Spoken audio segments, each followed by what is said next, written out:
Miss Marina Cadiz, open for lock. Receive ko na ang mga dresses. Super ganda, especially mga sleeveless dress. Thank you so much, Ma'am Fatima.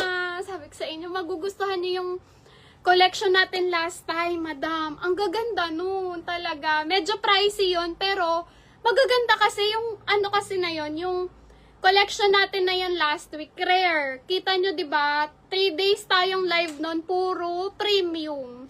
Walang sale yun, madam eh. Okay, second minor mo sa mamahalin. Hala, ang dami nag-mine kay mamahalin.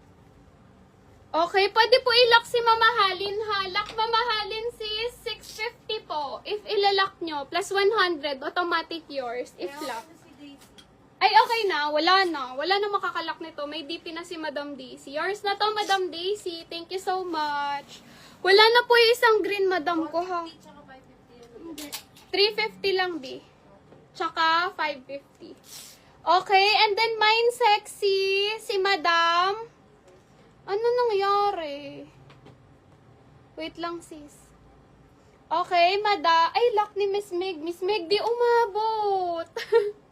Di umabot, Miss Meg. Branded sis, may belt or tali? Wala po. Wala siyang belt or tali. Pero ma'am, naka-curl ka, oh. Naka-curl ka for only 550. Okay, maganda yung kaki. Main mo na, Miss Zenaida. Abi, meron ba sa sexy? Nag-delete, no? Si ano? Nawala, no? Sino? Miss Liberty Vargas, pa-down payment po, mine sexy, 450 lang to sis. Sexy 450.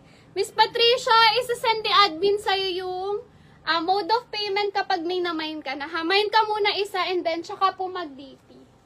Okay, next. Sis, oh, napakaganda. Grabe to, madam. Grabe. Grabe. Miss Marina, sold na si mamahalin. Pag-bet niya ay